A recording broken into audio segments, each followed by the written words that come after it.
That's right. We have Verlynn Best in the studio today. She is the president, CEO of the Greater Yakima Chamber of Commerce. And good morning, Verlynn. Good morning, gentlemen. Hello, Verlynn. Good Thanks to see for you. coming in. Yeah.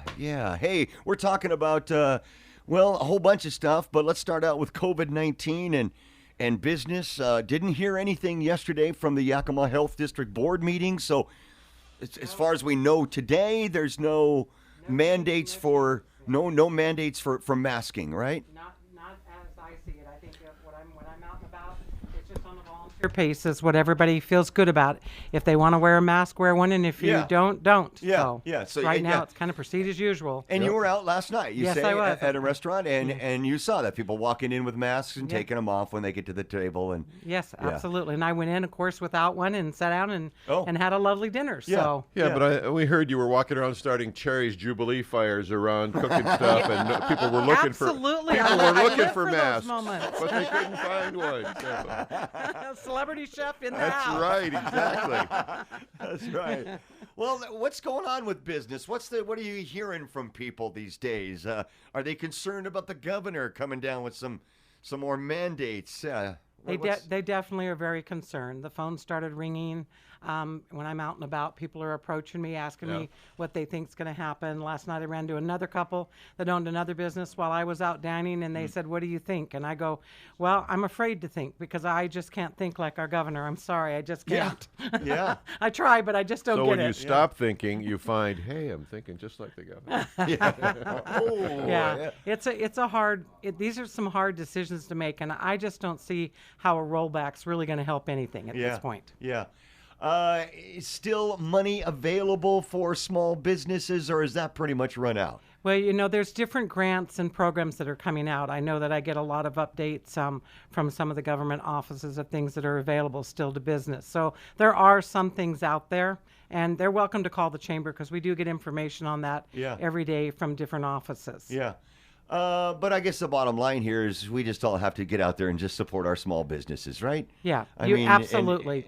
Keep supporting them. Keep dining. Yeah. Keep shopping. I mean, if you want to wear a mask, wear a mask. And if you don't, if you're fully vaccinated, whatever floats your boat at this point, just support your small businesses. We've been through over a year of this, and thinking about even going back is terrifying to me personally. Yeah. I just don't see how it wouldn't just completely decimate business at this point. We can't do it. Got to find a way to work with COVID. And viruses do mutate. Yeah. That's kind of like a standard we've all known about. The flus change every year. Yeah. So That's I right. think that we've got to learn to live within the boundaries and be safe and smart in the same process. What's going on at the chamber these days? We know that you have some business that you're always taking care of out there, so tell us about it. Well, right now we're going to talk a little bit about the Long-Term Care Act. Yeah, And Long-Term Care Act. Swetcher's Engineering Laboratories is a huge company that's kind of taken a position and working with Washington Policy Center. And what they're asking for people to do is get letters out to the governor to ask him to at least put off this until there's a better plan in place. Yeah. This plan's a moving target. Well, it doesn't yeah. make any sense. It's not sustainable. It just absolutely is very ill thought out. So Somebody at this else point, stopped thinking too early, too. yeah, That's right. exactly. Yeah. And so there is a letter. There's a form letter that I can provide people if they want to reach out to the chamber. I'm going to send it to you guys. Good. You can put it up on your website. Yeah. People can access this. Write the governor. Individuals and businesses, let's write the governor and say, this doesn't work as it is written. Let's think it through more thoroughly and do a good job out of it than a half-brained job like we're doing right now. Verlynn, what are you doing? I mean, are you preparing with a long-term care plan, or are you going with this? I'm curious. Well, the thing is I'm one of those, I don't even know what I'm doing. And the thing is I've talked to businesses that are trying to muddle their way through this.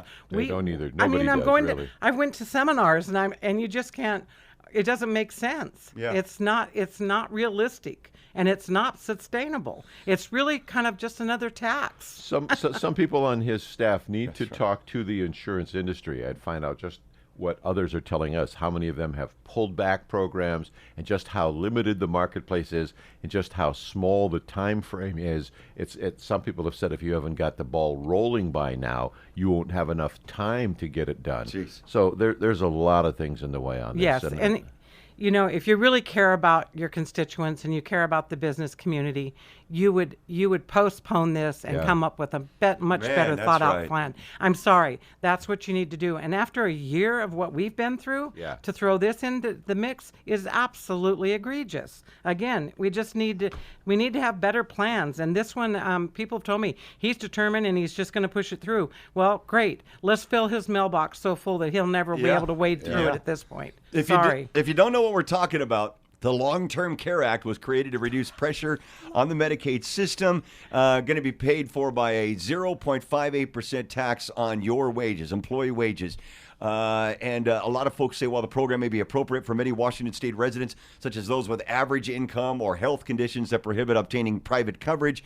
It may not be advantageous for those who are, for you based on your individual situation. Under current law, you have one opportunity to opt out of this tax by having a long-term care insurance plan or policy in place by November 1st. And a lot of folks are going for that. I was even checking on it yesterday, but anywhere from $200 to $500 a month for a couple. It's not sustainable, and man, people how can't am afford it. I can't afford that, No. and so now I just have to pay the tax. Yeah. And probably never be able to use it. And maybe that's what the plan is, for you just to pay the tax. What do you think? Yeah, I do. I'm sorry. I think this is, it's ill thought out, but at the same time, I think it's a double-edged sword. No doubt about it. No doubt.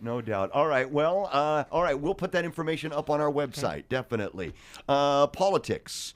One more thing on Long-Term Care Act. You got it. Okay, one more thing. We're going to have a commissioner forum. We're doing this that's in what I mean. partnership with the Yakima Association of Realtors, Central Washington Home Builders. It's going to be on September 21st, probably from 6 p.m. to 7. You can check back with us on that, and I'll send it to you guys also.